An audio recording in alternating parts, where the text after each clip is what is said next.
আল্লাহর ব্যাপারে নিরাশ হবেন না, তার দয়ার প্রতি আশা হারাবেন না।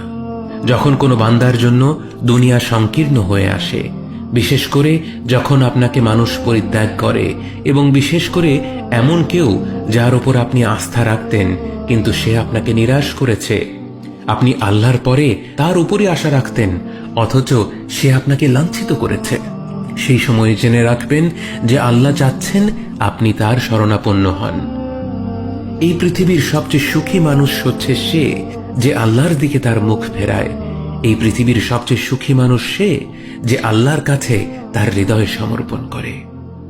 মনে রাখবেন যে আপনার একজন মালিক রয়েছেন যিনি আপনার প্রতি আপনার নিজের নফসের থেকেও দয়াবান, যিনি আপনাকে ভালোবাসেন এবং ভালোবাসেন যে আপনি তার কাছেই আশ্রয়ের জন্য ছুটে যান আর তাকেই আপনার দোয়ায় ডাকেন।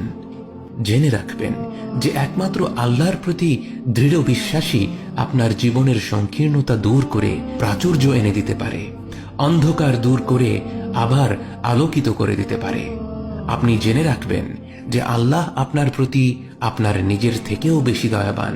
একমাত্র এই বিশ্বাসটাই আপনার সকল দুশ্চিন্তা ও বিষণ্ণতা মুছে দেবে।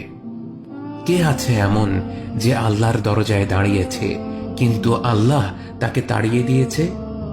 তিনি তো সবচাইতে উদার, মহা দয়ালু, মায়ার সাগর।